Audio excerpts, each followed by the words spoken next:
I've seen more fights, more bullying, more anxiety in our students at both levels, all the way from elementary up to high school. I've seen a greater need for entertainment inside of lessons, that we're no longer, just instructing students, but we have to be entertainers and we have to keep them engaged, and it's never enough. Since the introduction of cell phones and social media, I've just seen a greater increase in a lot of these discipline issues. And also a lot of disruptions to class. We spend a lot of time managing behavior, so that we would spend more time managing behavior, but we spend less time teaching. And that leads me to my less list. I see less respect for teachers and for students with their peers.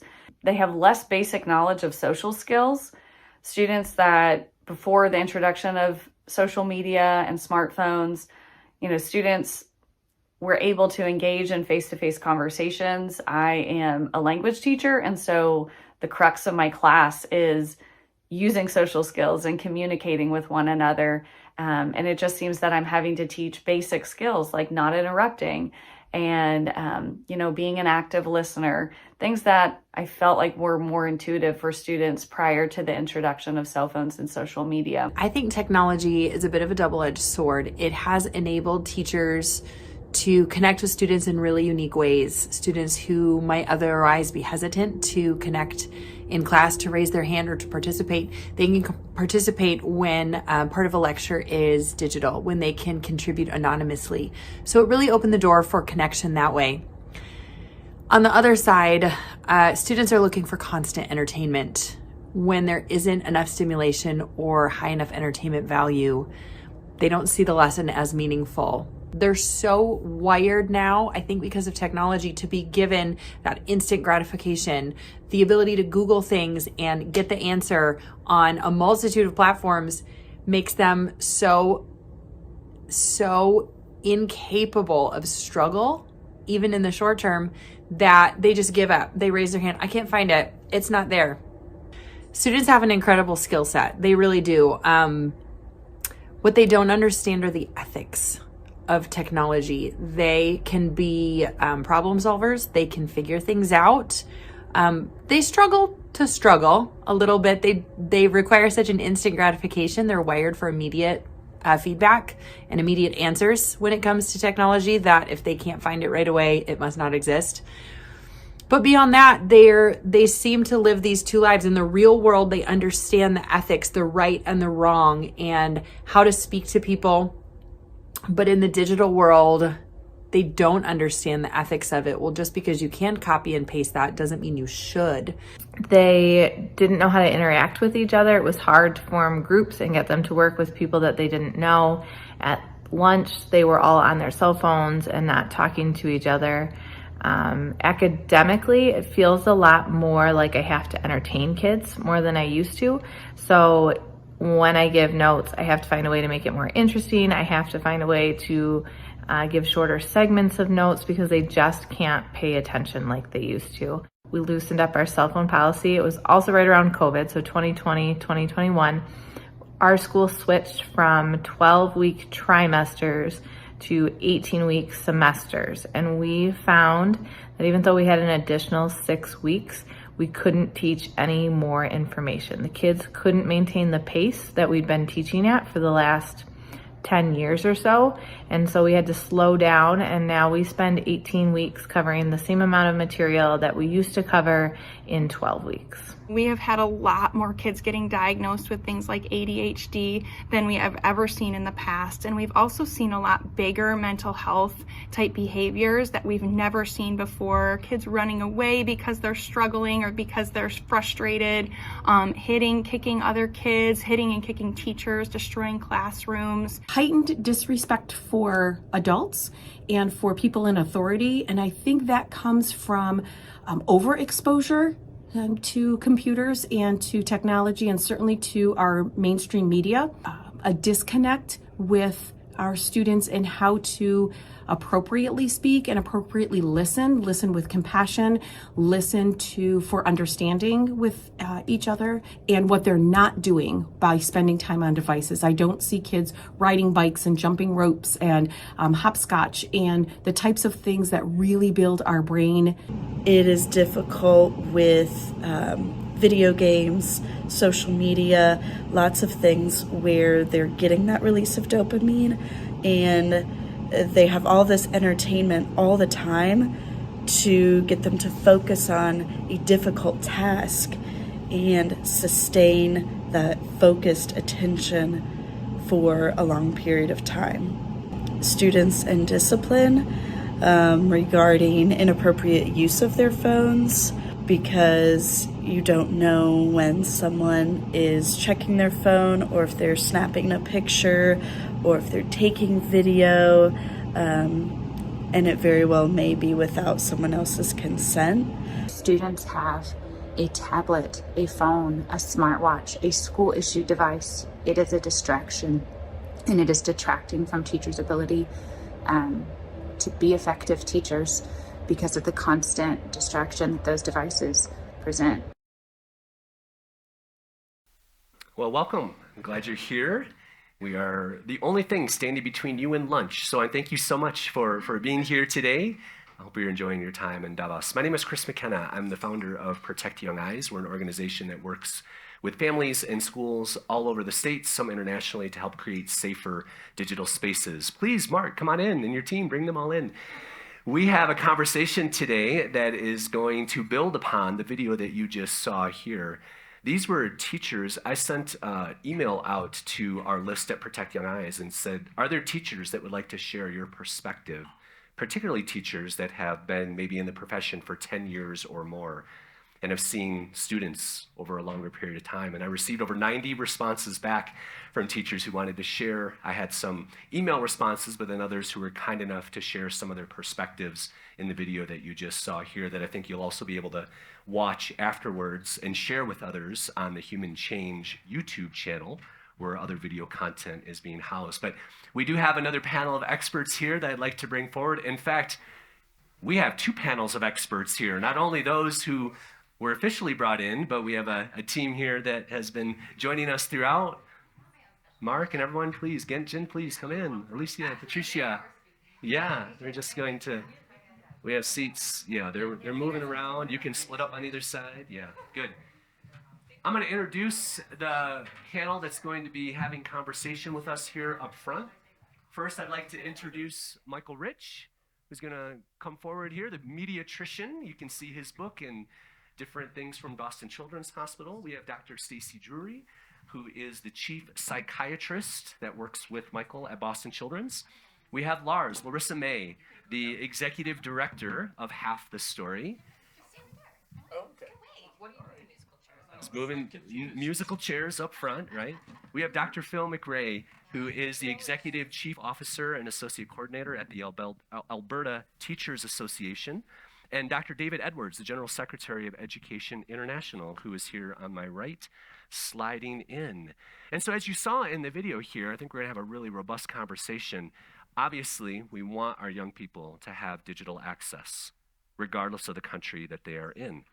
But are we trading digital educational help maybe for social emotional harm? What are we doing to balance those things? So I think we're going to have a good conversation about this today. So first we'll start off just kind of with a broad question around some of the cognitive changes that we're seeing in children as they're being exposed to different technologies today, and maybe how that bleeds into educational performance. Is there anyone that would like to just sort of start us off? Yeah, Stacy, go ahead. Yeah. Yeah, I'll start on this one. And mostly just because from a sort of thinking about this from a psychiatric sort of diagnostic standpoint, Yeah, one of please. the really important things that we do know is that not all kids are susceptible to the same extent. Yeah. Right? Yeah. So some kids are completely fine, and some kids have more risk for both overuse and sort of the impact on their cognitive function. So for kids that already have attention deficit hyperactivity disorder, we know that it can increase the symptoms, right? They're also more susceptible to actually using and overusing social media, right? kids that are already suffering from mental health, there is a very bidirectional feedback, in particular kids that have depression or anxiety. So we have certain groups of children that are more at risk, but I also want to say we also have kids that are pretty able to manage that. Yeah. And so it is a differential thing.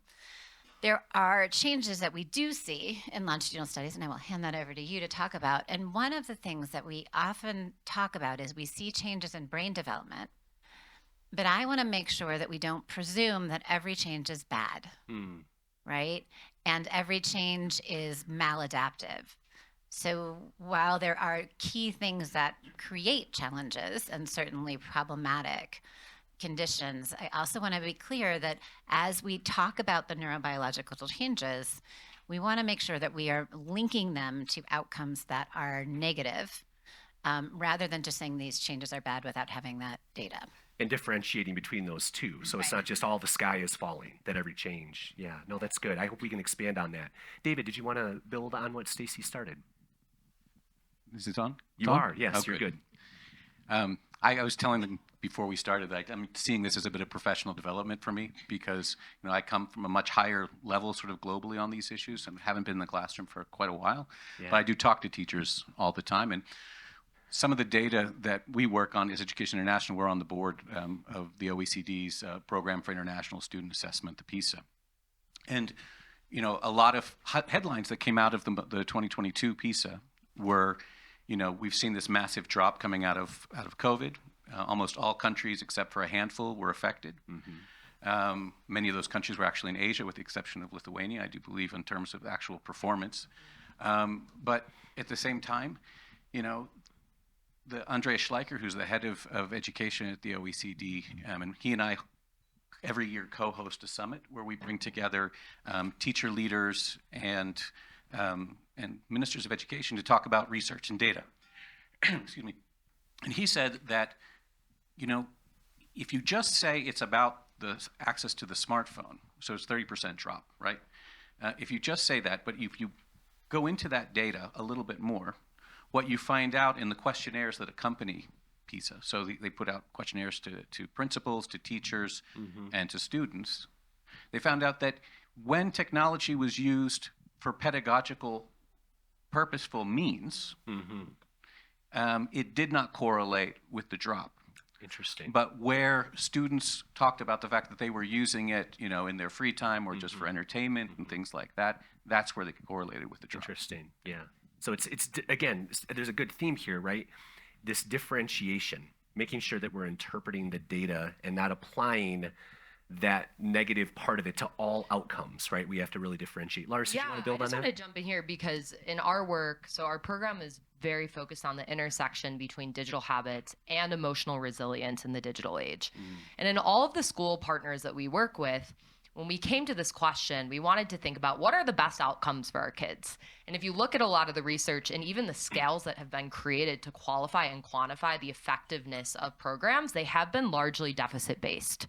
So one of the things that we're focused on is, of course, not neglecting those scales, but also combining them with a new method of digital flourishing research, which actually looks at the whole student and 21 different aspects of how social technologies impact them, not just online, not just academically, but also their relationships, their civic participation in school. And I think it's really important because we come at so much of this narrative from the deficit-based mindset. And I think Dr. Rich said this best earlier, of when all we do is tell kids that they're addicted and there's nothing they can do, it doesn't work. So why don't we focus on strengths-based, flourishing-based approaches where we build a world where kids can flourish, not just be a little bit less addicted, which is a very problematic word. Yeah, no, Lars, I think what you're introducing here is new terminology. I think we've spoken in other panels about we need to create new vocabulary around some of these topics so that we can have different conversations, not always framing them in maybe an old mindset, but even that phrase digital flourishing, I think would be a bit of scales falling for some folks to go, really, it's possible? Because all the headlines are digital deficits. That's clickable. But when you reframe it, I think you then open up possibilities, right? And you invite conversation instead of division around either you're for or against technology. No, what if we can have a discussion about technology? Phil, and that's something you and I have talked about a little bit, that when we can come to the table with a diversity of perspectives, I think that's when we arrive at the most powerful solutions. Yeah, diversity is the source of any system's intelligence. So the more diverse you have in terms of opinion and ideas, the more actually intelligent your solutions and your system will be. What I have seen in our small part of the world around classrooms and the changes. Do you want to share where you're from, just so everybody? So I'm from Alberta, Canada. A population of about 4 million people, very geographically spread. So for me to travel from where I grew up to where I work and live now is about 6 hours, and that's fairly close. So, we are a large geographic space in terms of a fairly small population. But the PISA that Dr. Edward was talking about is an international test. It's an international benchmark on how education systems around the world are performing. And where I come from, we're listed as the #1 English-speaking place in the world for the tests, especially in reading, science, and math when they're done. I think it's globally we're second in reading and science and about 7th in math. But my worry is not the tests, and it's not the focus or the hyper-focus on literacy and numeracy, which I actually think is a problem. I think the social emotional challenges of our classrooms right now, some of the behavioral patterns that we're seeing, and the cognitive together are the big issues. What we do know, and we know this from Education International's work, excellent work on this and some other international groups, is classrooms are profoundly more complex today than they were historically. And we've seen that change. So pre-COVID, we had a chronic mental health crisis in our school systems. Post-COVID, that's an acute. It's an acute on chronic challenge. And we didn't have the necessary resources pre-COVID, and we're now struggling even more post-COVID. So one of the really big issues for us right now, when you look at that complexity and we ask teachers to lay it out, it's actually social emotional complexity and as well as the behavioral. Cognitive is there, but we need to get around how are we really supporting, as Stacy has said in the past, that larger mental health crisis in youth, and I would argue in those that support the caregivers, because it's very difficult. You can't just focus on one group or another. Yeah, and I think, watching a video like the one we just saw from the teachers is really just the symptoms of so many other things, right? I think talking to a teacher is a really powerful conversation, because when you look at your own child, you have this one example of something, but they get 25 different examples, if they're lucky, in a small classroom, right, where they're looking at 25 different kind of versions of a complex issue. I just think they have a very powerful perspective to bring to the table, and maybe not always equipped to deal with that complexity. So I'll come back to you, Lars, in just a minute. I know, Dr. Rich, you have a lot to say about social emotional. It's a really important topic, and one that I don't think that we've really unpacked enough here so far in the Human Change House. Would you like to elaborate on that a little bit more? Yeah. I think we have to remember that social emotional learning is the so-called soft skills, right? The people skills, being with other people. I would argue that at least in primary schooling, in the early grades, that's the only stuff you're going to use as an adult. You're not going to use the arithmetic you're learning or whatever, right? Yeah. You're going to use how to communicate, how to connect with people. And I think that the home remote learning was a huge hit to social emotional learning, right? I mean, they were just trying to get the didactic stuff out there, but there really wasn't a way of working on that. And one of the things that really pre-existed COVID, and really with the advent of personal devices, is a couple of things. Number one is, and this is maybe more in the cognitive area, teachers are hearing more and more, I don't need to learn this, I can Google it, right? So, and what happens then is you don't have the building blocks in your head to put together in new ways, right? You don't think, you don't know photosynthesis, you don't know poetry, you don't know various things. Those are the building blocks of the new ideas that you're going to have. And what that results in is a a decrease really in practice for reflective thinking, for sort of thinking through, and reflective thinking is really the new stuff, right? Looking within and saying, oh, what if you put those two? Right. That doesn't make sense to me, but this, let's try to do this. And I think that's really important. And then to loop back to the social emotional stuff, I'm hearing from teacher after teacher that when they talk to their kids aren't looking at them in their eyes. They're looking down because they're so used to looking down. That's how they communicate, right? They're not used to getting eyeball to eyeball with people. And they also don't know as well personal space. So they'll get really up close. And spill each other's drinks and all the kinds. Yes. They'll get really up close in an uncomfortable way. They don't know. Because they're not used to that personal interchange. No, you're absolutely right. My team works and we do presentations in gymnasiums and large groups of kids. And in 2022, when schools were bringing us back in to have these assembly-like conversations, we were the first assembly that some of their second graders had ever been in. Because in kindergarten and first grade, either because of at-home learning or because of COVID restrictions, they weren't allowed to be in a big group. We found that in my team, we had to spend as much time teaching my presentation team how to manage a room and how to teach the kids how to interact in an environment where you're sitting on the ground listening. They just weren't familiar with some of the soft skills of even being a part of a group like that. So I was reminded right away the critical, it is a lot, yes, we all need to read and write, but you need to be a human.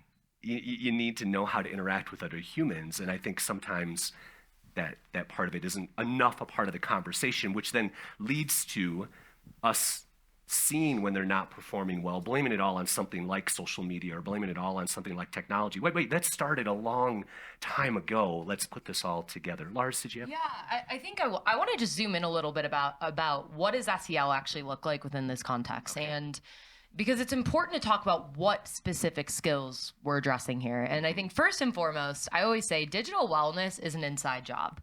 Your relationship with others actually starts with your relationship with yourself.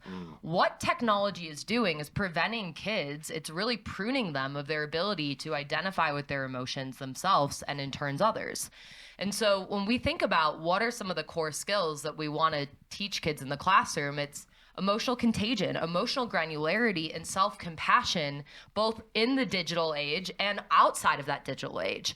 And how can we get kids, when you ask them, how many times you ask a kid how they're doing? Like, how many times have you heard something other than good, bad, okay? It's really rare. Right. Like, to actually get kids to sit and say, okay, here's a wheel. We're going to watch 3 different videos, one of climate change, one of this, one of that. And I want you to write down 20 different things that you feel instead of just one. That action is so powerful for a child. And I think that in our world, if we don't make space for emotions, we aren't making space for true human connection. Well, and how powerful to even bring the technology into that, right? Now you're using technology in a way, getting back to something, Stacy, that you said, right? Differentiating between maybe a junk food versus a more nutritious use of technology in a way that's teaching them about themselves to express themselves in that way. So, yeah. And I want to actually build a little bit upon what you're talking about. It's not just recognizing your emotions. It's recognizing that your emotions can drive your behavior, but don't have to, right? So it is a separation between a feeling and what you do with that feeling. And so when I think about social emotional learning, the core foundation of it is understanding your own emotions, understanding how your emotions may or may not influence others, and that there's a distinction between emotion and behavior, and that is an internal control part. And so we like to call it reading, writing, arithmetic, and regulation as the 4 R's that we really want to drive, because it is the regulation of the behavior and the acknowledgement that you do have emotions. That is such a core component of the human existence, right? So you are going to have days when you feel super excited and you want to run around everywhere. Yeah. And when you're 3, you get to, right? Yeah.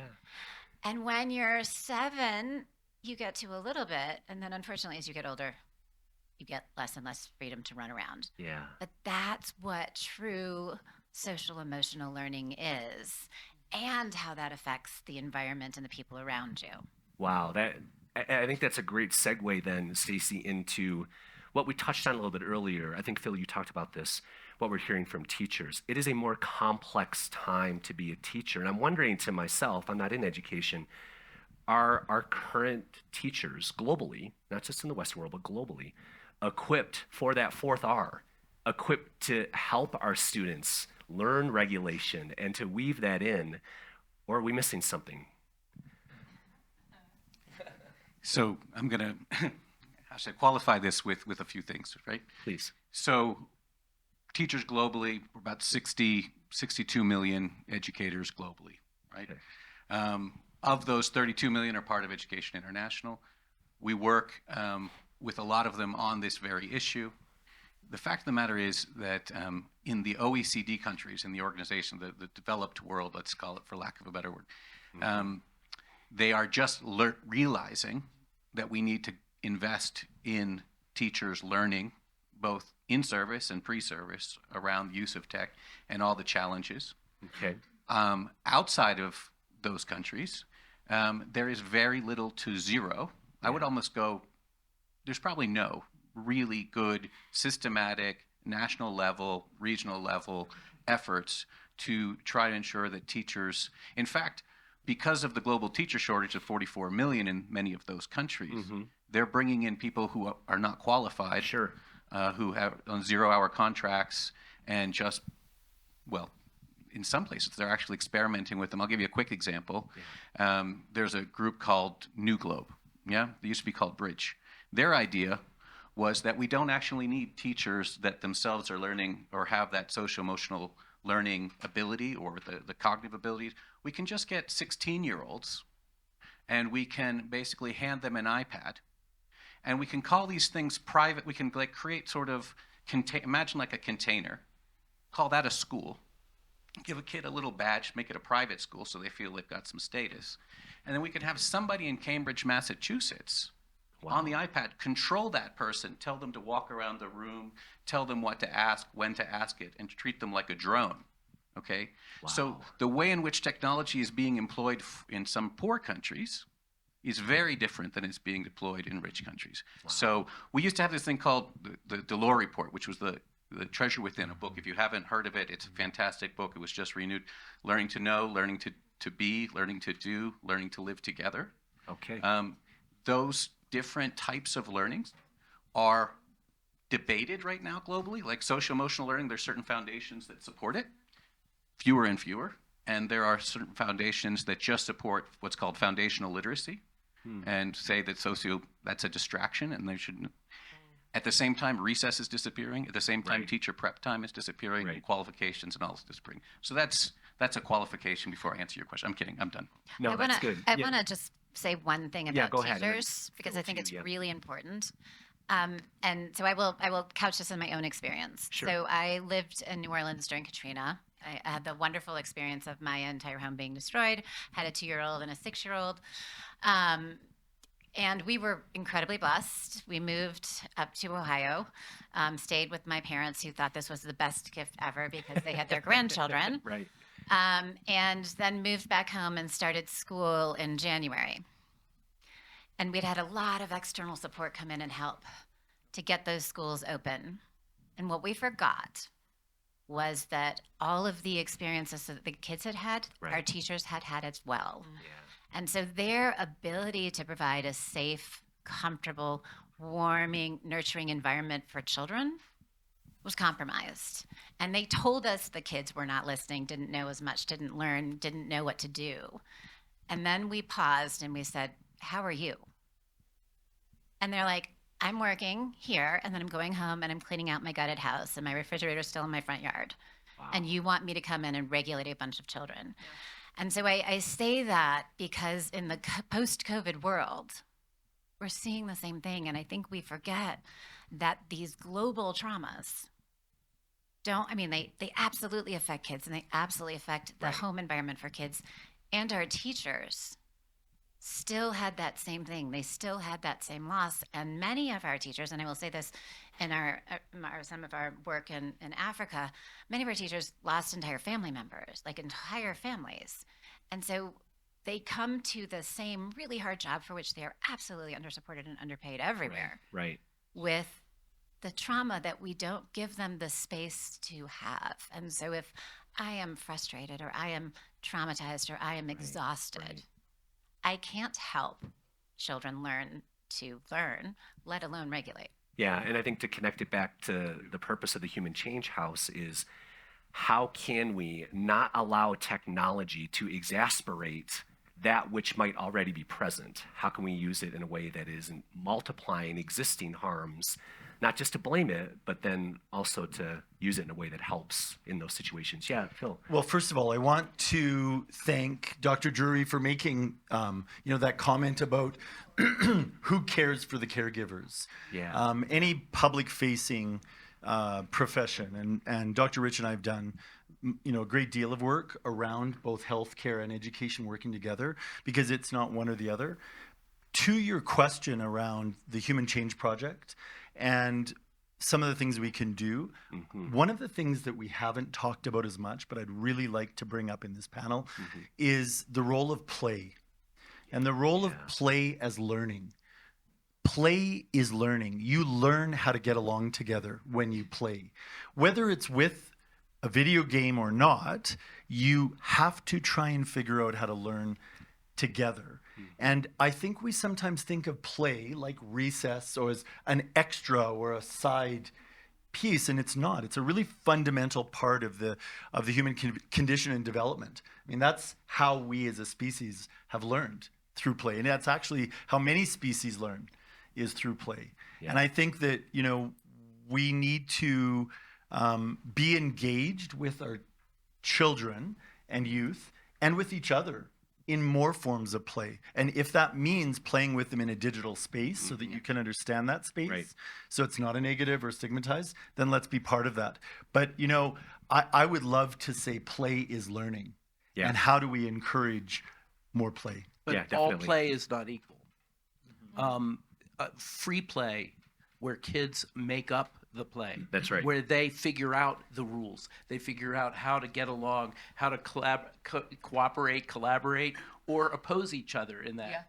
Yeah. And when other play, like organized sports, are great, but they're not the same as free play.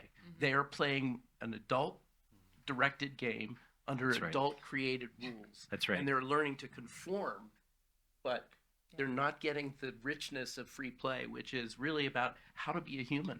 Yeah, and for us, we also see that's what works with kids in the classroom. Instead of just telling kids, this is why you shouldn't use tech, we say, hey, every week, here's a game that we're going to let you lead. Here are a couple of boundaries, and you come to your own conclusions. And if we flip the narrative so that kids no longer feel like victims, and it's about being the pro surfer of the digital world, to give you a 1990s analogy, it's a completely different mindset.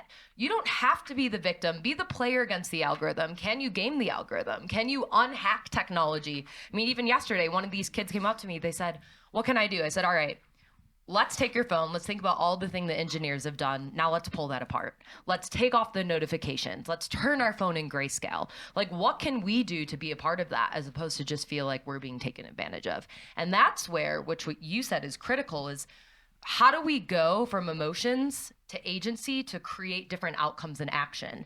And when you get that trifecta, it's magical. And that's where technology can be used to change the world and support the emotional well-being of young people when it's used in the right way. Yeah, some of the recent and upcoming writing by Jonathan Haidt, who is a big proponent of play. By the way, parent-directed play dates are not the type of play we're talking about. That is not, right? So let's, again, different terminology, different words, I think, make a big difference. But video games are adult-directed play. Let's face facts. With the coding and sure. An adult made this. That's right. Created this environment, set the rules around it, the rewards and the punishments within it. Sure. And so I think, again, that's not the same. Yeah. You know who the big driver, you know who a big driver is interesting globally about play-based learning, right to play project, those kinds of things. We found is, and it's weird because for us as the Global Federation of Teachers, Organizations and Unions, we don't, but the Lego Foundation, Yes, right? So like Lego, you know, here they have this. Lego is not creative. No, I'm not saying they're creative, but I'm saying they had a. Okay, well, yeah, sure. But I mean, in the global space, I'm not talking about them putting people in the ministries across Denmark and advising you how to do curriculum, which they're doing, and it's a disaster, and the teachers, the DLF, and we could talk about Denmark if you like. But I was just saying to actually they aligned their business, right, in terms of selling Legos and play, with saying that kids should have the right to play, there should be recess and things like that. So at the global level, with the Secretary General, UNESCO, and places like that, they're the only ones that tell Gates and others, whoa, you know, play-based learning is learning. And so we could have a conversation, but I just wanted to say that out there, the debate we're having here at the micro level is also occurring at the macro level. And play is a privilege for a lot of kids. Yeah. So I want to talk Dr. about Drury, the yes. best evidence-based treatment we have for aggression in kids, so kids 8 and under, is actually called parent-child interaction therapy. And the first half of it, and I want to challenge all of you as parents to try to do this. It is so hard. The first half of it is we put the parent and the child in a room, and the parent is not allowed to give any instructions and has to follow the child's play. Can't tell them to pick anything up, can't use their name because their name is a command, and you follow them and you play them. And I have had parents take 20, 25 sessions to make it through 5 minutes. Wow. And then you switch it.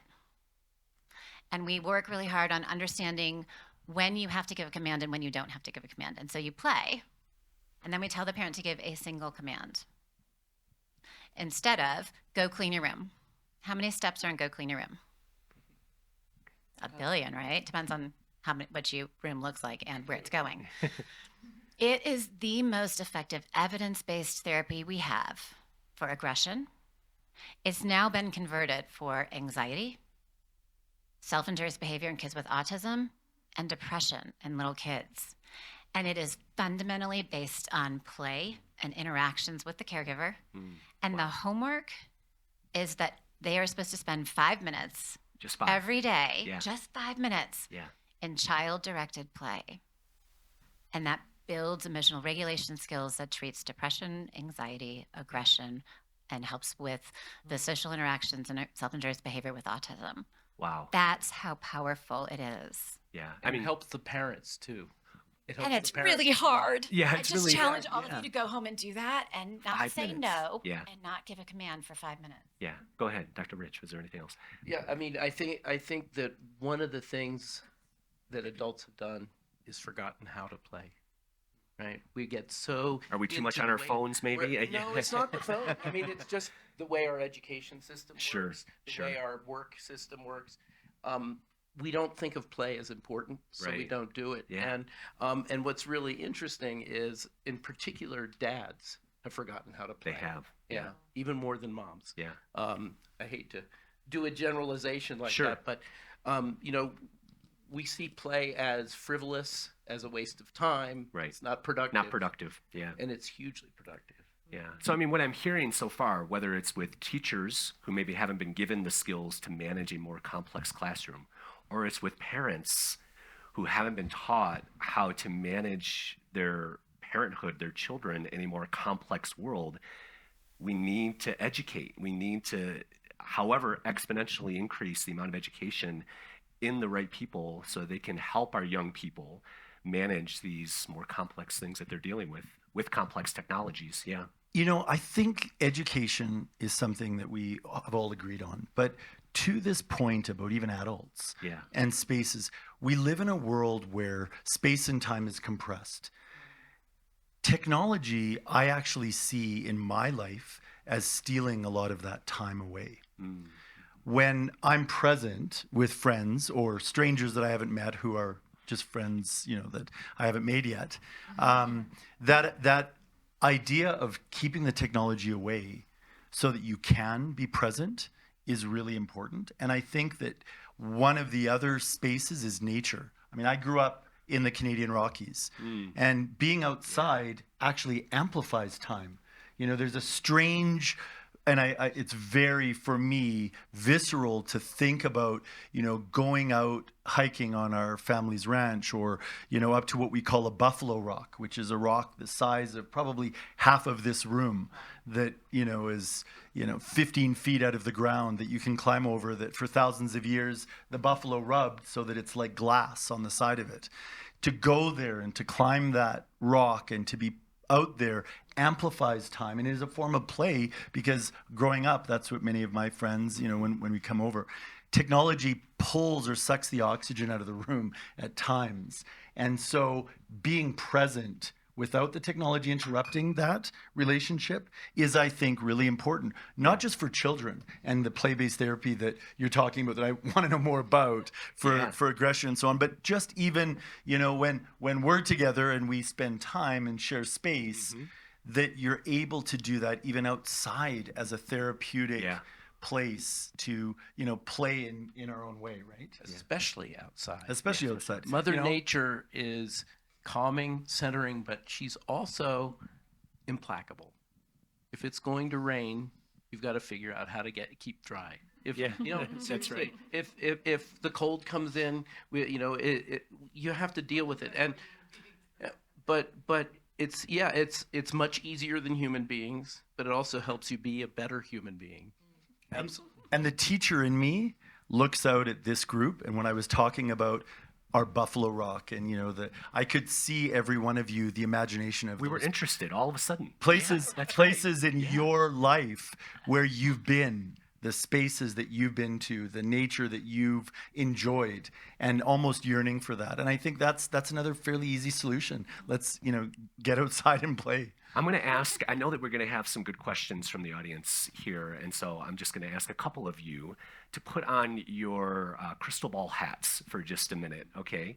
Prognosed into a little bit in the future here. There are two very well established and disturbing facts as we talk about play. Number one, that children's freedom to play and explore has declined greatly over the last half century. And number two, children's mental health has also declined greatly over the last half century. So if we look ahead and we think about into the future, right? Human change is about starting change so we prevent some things from happening, right? We're having this conversation now. But if we don't, what are some of the outcomes that we may experience if we don't make some changes today in the way that we're equipping our teachers, in the way that we are differentiating between good technology use and bad technology use? What are some of the things that are maybe out there that we need to be aware of?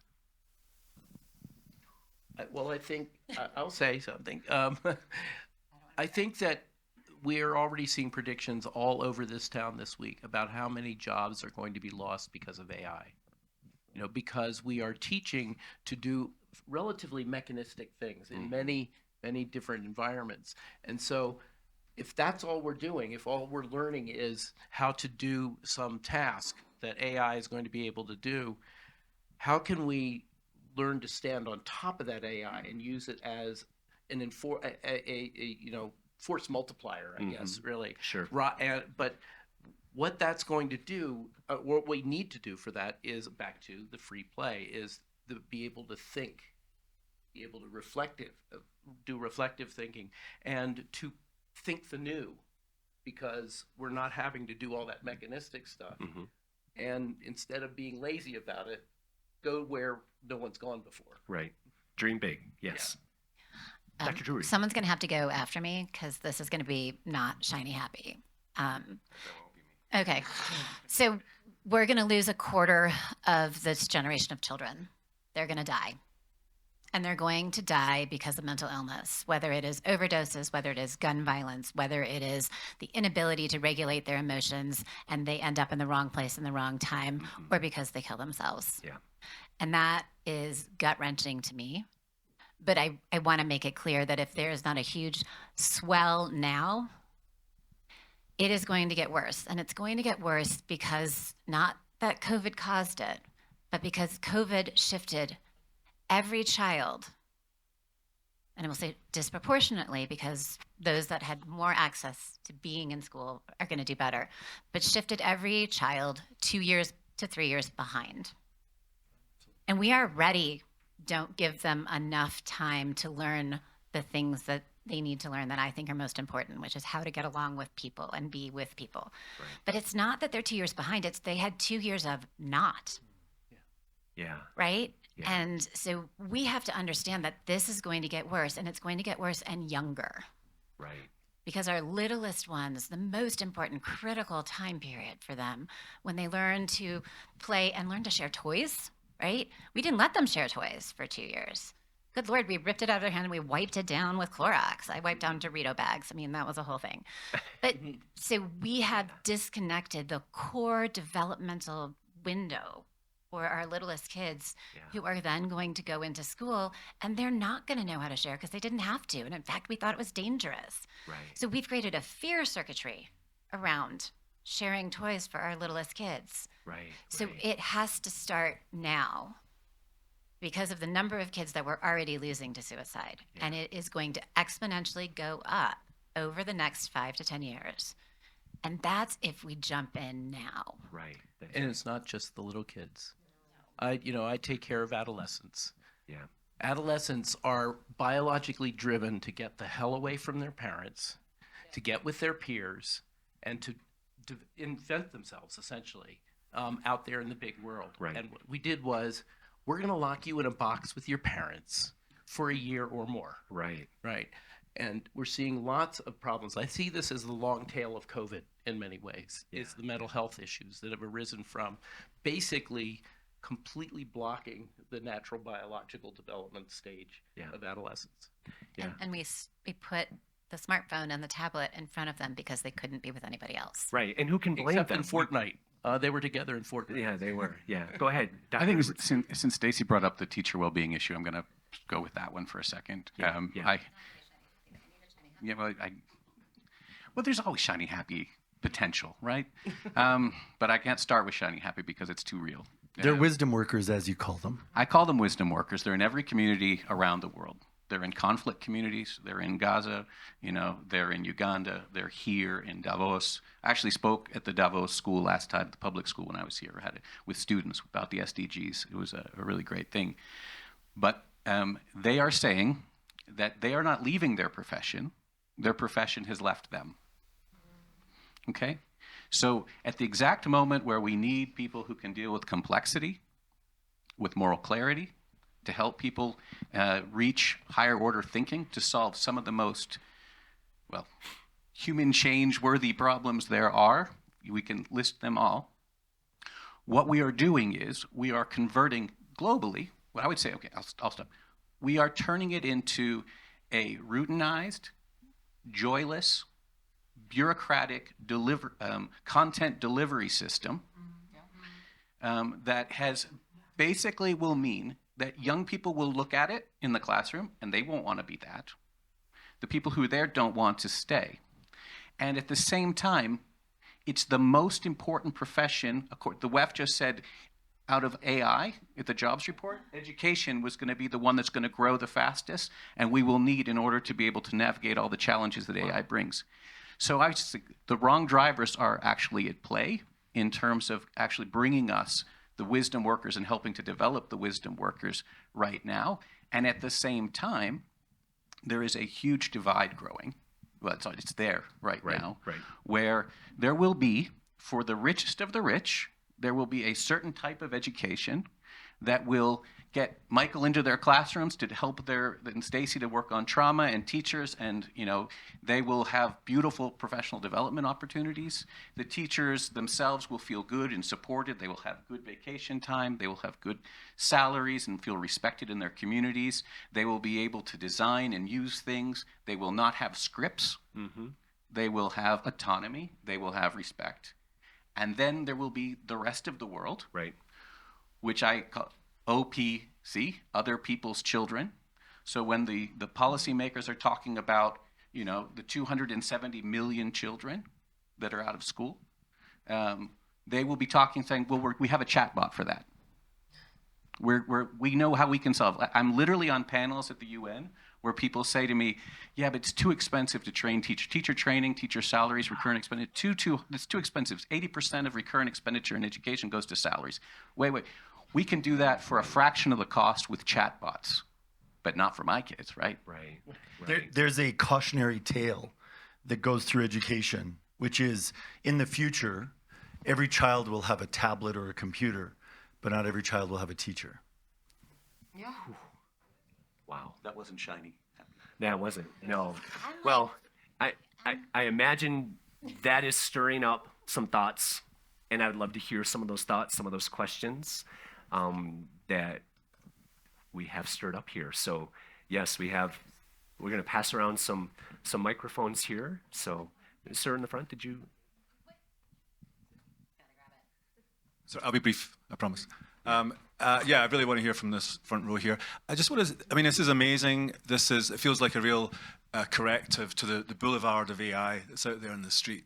And what I'm feeling here, I mean, I think every one of you are just doing great work here, but it seems to me that this is like a rearguard action. Like, these are systems that are being designed by predatory interests, right? Like the kind of marketing techniques that are being used for these devices and for these apps, they're using the same techniques that the tobacco industry used for much of the 20th century. And they're designed to be addictive, and they're designed to appeal to our worst behaviors, notwithstanding the point I think one of you made that when it is used constructively and productively with real intent and real learning, then well-being kind of rises. So, I mean, part of my thinking is, should the instruction be here that everyone here takes a brick and throws it to the AI house? I mean, I feel like, you know, if we want to act with the kind of urgency which I completely recognize and respect, we need to have some kind of mitigate. We need to kind of, have some accusation of the big tech industries who are designing this stuff for their own self-interest, not because of any well-being of the children. And we need to kind of get off the back foot and actually start to interrogate what their intents are. That was our first panel this morning, actually. Yeah, sorry, I came in late. No, you can find it on YouTube. It was I'll pass it on. But we did talk about good. legal remedies. We talked about coalitions. We talked about, you know, a whole constellation of approaches, which is, I think, what's needed. You know, this is a wicked problem. It doesn't have one solution, right? And we need to think of this as a wicked. I mean, wicked problems are defined as better or worse. They're difficult to put your finger on. There's no one single approach. But even, you know, and we've said this yesterday, having this conversation should change the broader conversation. Yeah, definitely. And so, you know, you have to start somewhere, right? Yeah. No, I think that's great. I was walking around my apartment a little bit sad almost last night that it took until 2024 to have a human change house. Right? I mean, maybe 2025 will prove me wrong. There'll be many, many others, but we are behind and we desperately need to catch up, which is why this is such an important conversation. So, yeah, that's right. I mean, it's definitely. Yeah. Jin, go ahead, and then Mark next. Yes, go ahead, Jin. So we talked about kids who lost their social, emotional interaction because of, or also teenagers because of COVID, that basically made a gap in their life. Or also social media, which prevented them from talking to real people. Mm-hmm. So you said that these kids and teenagers lost the interaction. So what could a solution be for them? Maybe an assembly like yours where they chat to each other, or a subject in school, maybe? Yeah, Larissa, would you like to address that? Yeah, I know you are also doing this work. So first of all, thanks for asking that question. As we spoke about, it's a big, wicked problem. And the way that we tackle it at Half the Story is through two lenses, one through advocacy and the other through action. So education, knowledge is power. I can't control anything the tech CEOs want to do, but what I can control is to give you the emotional and digital agency to ensure that you have a better experience online. So the end goal for us is to be able to do that in every school around the world. However, that takes a lot of time, it takes a lot of money, and it also takes a lot of training. And I've been thinking a lot about what could we do that's free, that costs $0, that every place in the world could do. We know we need play. So I want to do screen-free recess around the world. Let's bring recess back. Let's take the phones off the playground and have student leaders teach other students how to reconnect with one another. Because there's no, I mean, why fight against that? Sure, there's time in a day and whatnot, but it doesn't, we have to take the onus also off of the teachers if we can in some ways, and it takes many different practices. So my hope is that, but then also on a micro level to be able to empower you, like the way we see our kids doing, as we spoke about yesterday, where the kids work with the admin to create the policies for the school, where we have student councils that are addressing issues that come up about tech and working with the adults, because a lot of times you guys know better than we do. And we're the ones creating the rules and trying to punish or reinforce them, but it's really important that you're there every step of the way. And you're going to figure out how to get around our rules anyway. Right. But let's have not just screen-free recess. Let's have screen-free school, period. Yeah. Let's get the phones out of the schools. What about the iPads? Well, they're counter to the task at hand. Yeah. Which is learning didactic stuff, but learning to hang out and be with each other. That's right. And to build your society. Yeah. I don't see a positive role for phones in schools at all. But my question for you really specifically is, so we talk about that, but if you have iPads, and I know for my teens, they're breaking their VPNs and they're going on social media and they're doing the same things. So how do we solve for that? Because to me, a screen is a screen is a screen. Well, but I mean, this is where I think going back to technology can solve any of these problems. Can we give a child an iPad that they can't do those things on, that is directed? They can break through though. Well, If you know, I think we can take a page from the anti-smoking playbook here. When we broke through with anti-smoking was not when we said, don't do this, it's bad for you, or we cut open black lungs in science class. Yeah. It's when it became stupid. Yeah. You know, when it became uncool to smoke. Like, what an idiot that person is. That's what changed things. How about if we make it stupid? Yeah. Small brain scroll. Yeah, right. I heard a very interesting statistic that kids today scroll farther than they walk. Yeah. They scroll 1.3 miles of text every day. Yeah. They don't walk 1.3 miles. Yeah. The other point about the Yeah. smoking thing, Yeah. it also stopped when we made it, you couldn't smoke inside, and it was uncomfortable and annoying to go smoke, right? So when it was too hot outside, you didn't smoke because you didn't want to go outside. And so I do think that playbook is what we're talking about. Creating the spaces where you don't do that. Right. Yeah. Mark, go ahead. So I had a question about what Phil said. When you play, you learn. Well, I want to say that the problem is the school, because in school you don't play learning apps, and I know that because everybody in the class. In my class, when a teacher says we are playing a game, a learning game, everybody's very hyped. So, yeah.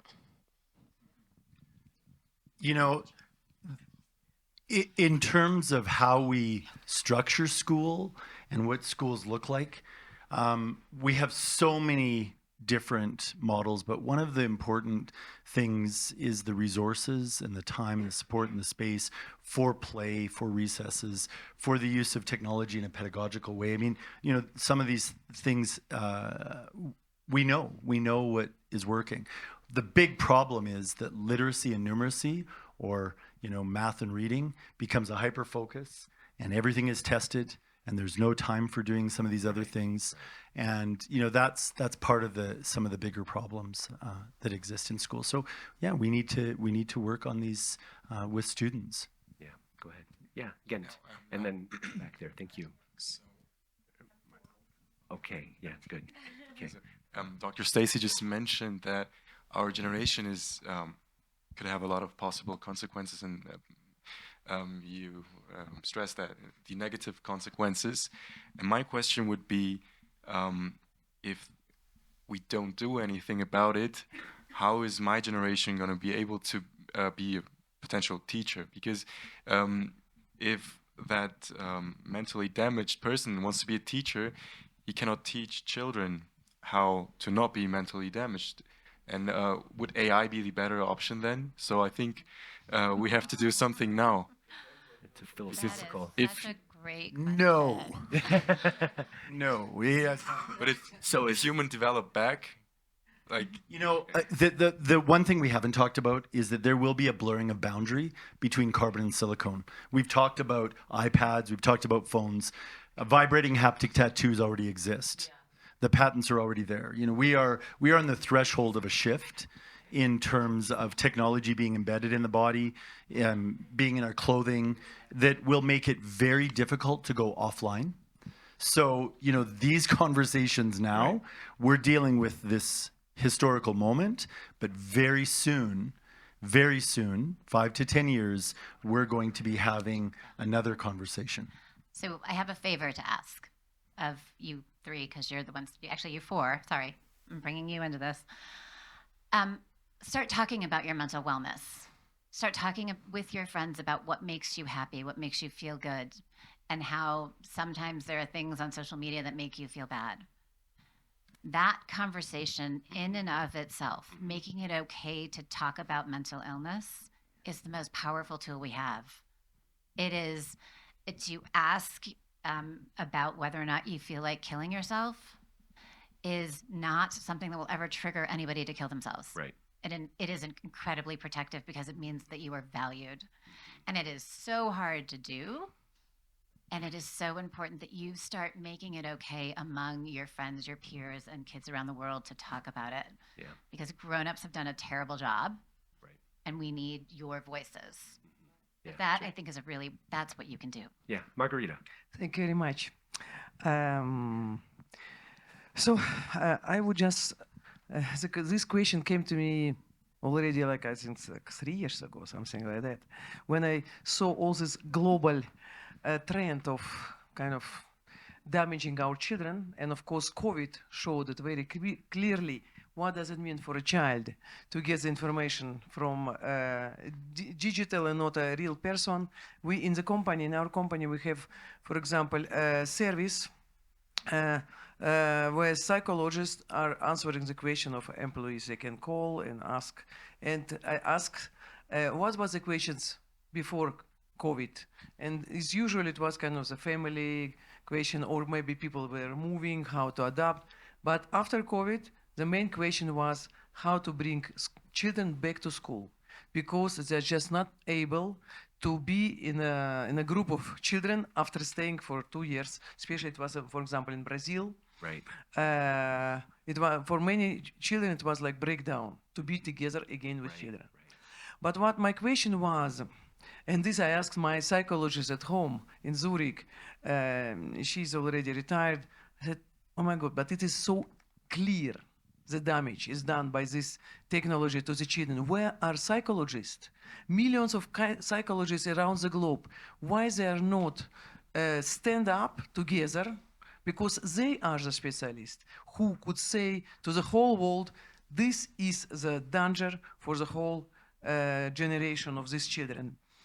And sometimes, yesterday we heard, it's impossible to get children out of social media, let's say, practically. But I think it's possible. You know what gives me this? COVID. Look what we did out of small virus, and it was done by World Health Organization.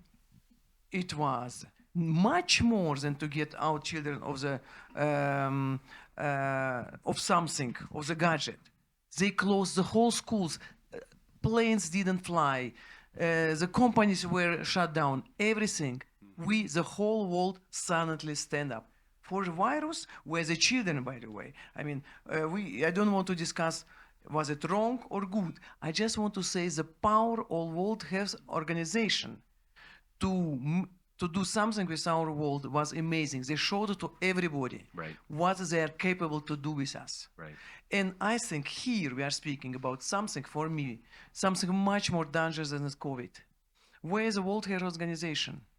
They have to use their power the same as what they did for COVID. I just want to put them in the corner to do this, to push our society finally to take these measures, which they done for during the COVID. And we can openly discuss, if you did it for COVID, excuse me, right? What is about here? But of course, they have to be pushed in the corner in reality, probably by the doctors, by medical, because it's a World Health Organization. So maybe our psychologists, we have to start like, I don't know, movement of psychologists, writing public letters everywhere to all the governments and mainly to World Health Organization, letters of alarm, what is going on with our children, just to push them to create the same. It was just recommendation, by the way, to close the whole world, and all governments followed. Listen, right. So they should put the recommendation about the schools that there will be no doubt. And by the way, can you imagine that the measures were drastic, but nobody was allowed to say the doubt. Is it really necessary? So I want to have the same situation about this, what we are speaking. And this is where the doctors, the psychologists, they are, of course, everywhere, association in Swiss, maybe all this national association have to come to each other and just start, to push World Health Organization to make these measures. This is kind of... We can do that right now. Yeah. Yeah. No, I'm an advisor of the World Health Organization on COVID in schools. I was the teacher advisor so I know Dr. Tedros, and I know he cares about this issue. But let's speak with them because and they have there were power. students that were also on the committee with me that were also talking about. the issue. Yesterday I wanted to speak with you exactly. I had to about run this. yesterday, but I don't have to run today. No. But it's not now. It's not here. We have to discuss the action plan. But this is part of the maybe our solution. No, this is great, and even a bit of a teaser for tomorrow, because at 11 o'clock we have a panel on this very discussion around global solutions. So that's your advertising to come back for 11 o'clock tomorrow to the Human Change House. I think, Ursula, did you have something? Okay, yeah. I have one last short remark. I'm coming from another background, from art and from technology development. What I can tell you as a positive sign I see is the last 20 years it was not possible to get funding for technology development when you said there's a social impact. Then it was like, okay, that's a bit for the women, or for the diverse, or for the handicapped, so you get very low budgets. Today you can really do technology development, claim a social impact, and not only marketing for making maximum of money, and get funding, government funding. So this is a big change with these SDGs, where today you can say, okay, you have an impact. There is a chance that technology development comes out of the nonsense into sense, because technology is a tool. So it's never an objective. Please, in all the discussion I see, you talk about technology as an objective. It's not an objective, it's a tool to make something for people, make something. So to have the wheel to get quicker from point A to point B. Remember this. It's that if you don't want to walk, you have a wheel. And that's the same for AI. AI is a tool. It's quite dumb compared to natural human intelligence. Yes. So that's one point. And the other point I wanted, we got a lot of pedagogue and people also from medicine. In history, there was Maria Montessori. She was a doctor. She was not a pedagogue. And she set up something which works quite fine there today, people showing that it has an impact on the neural development of the brain. But today it's splitting up from the medical, and it's pedagogues who are somehow trained in the old methodologies. And I would incite you to perhaps take all this knowledge and bring that together, and don't leave the pedagogues alone trying to do something where you need more medical and neural knowledge to do it well. That would be in proposal. Do we have time for one more, yeah, maybe? We take two together. Okay, yeah, I know. Angela, you've been so patiently waiting, so thank you. Yes. Thank you so much for this panel. It was amazing. I just would love to hear about if you can give us some more resources if we want to learn and read more about how we can actually practically implement these in our children's lives as well as in our communities. That's good. Anybody want to jump Well, if you are interested in implementing the multi-stakeholder education programming and research within your community, I'd be happy to chat with you afterwards. Yeah, good. All right. Just in terms of resources, the Digital Wellness Lab and Dr. Rich, he's just actually has a new book, so I think that's a great mediation resource that's available. It's an owner's manual for your digital native. But I do also have a bit of a general suggestion, since Alberta is a place where everybody comes to learn about education, and then you can't take other people's ideas and, you know, almost import them in. You actually have to have a conversation in your community or at your school or with your parents, or, you know, start to say what solution in our culture, in our place in the world will work. Because we all come from different parts of the world, and that resource, you know, take it, but modify it. Take it, but make it your own. All right. And with that, we still have an opportunity to interact with each other and to ask questions afterwards. Thank you so much. Can we have a round of applause for our panel here? I just want to wrap something real quick. I know I shared in my opening that I was last night walking around, and it was sad to me that it took till 2024 to have a human change house talking about this issue. But right after that sad thought, I was thankful for a mother's heart in Margarita that had the vision to put a stake in the ground here on the corner so that we can have more of these conversations. And maybe next year at DeVos, we will see multiple houses having conversations around humans and doing things better. So thank you for that, yes. And now let's talk and enjoy each other for a few minutes, yes.